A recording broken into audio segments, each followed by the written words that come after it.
आप per day 1 घंटा जल्दी उठोगे, ठीक है। एज ए कॉमन पीपल आप बाकी लोगों से 1 घंटा जल्दी उठिए और आप इसको कंसिस्टेंसी में करिए, ठीक है।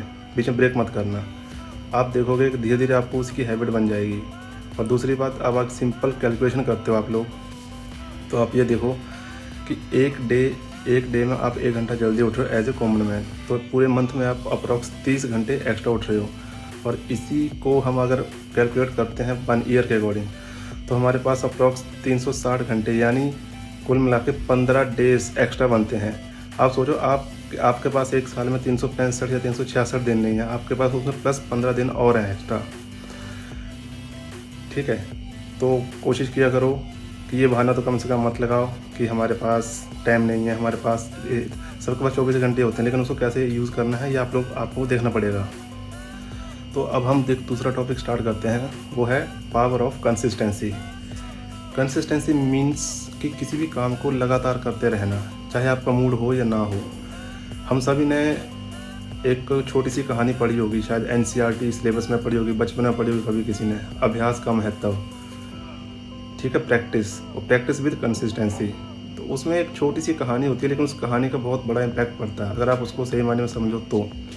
कहानी ऐसी होती है कि कोई लड़का होता है बहुत मंदबुद्धि टाइप का, उसको पढ़ना लिखना नहीं आता। उसके टीचर ने उसको ये बोल दिया कि भैया तुम घर चले जाओ, तुम्हारे बस का है नहीं। उसको भी यही लगा कि हाँ गुरुजी ठीक कह रहे हैं, ठीक है।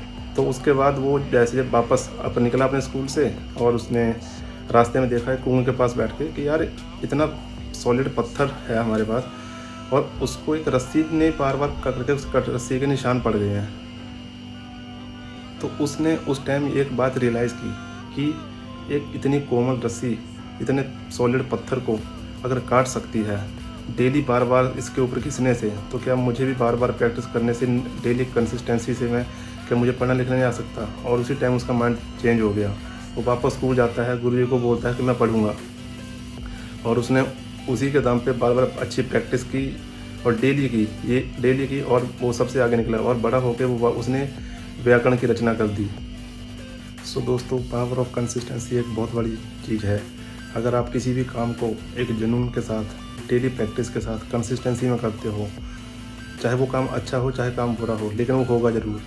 सो दोस्तों, आज की इस वीडियो में आपको इतना बताता हूँ कि एक तो टाइम को बर्बाद मत करो, और दूसरा उसको प्रॉपर यूटिलाइज़ करो, और तीसरा कंसिस्टेंसी, किसी भी काम को करो कंसिस्टेंसी में करो, लगातार करो। थोड़ा टाइम लेगी ज़रूर, लेकिन उसका रिजल्ट बिल्कुल आपको अच्छा मिलेगा।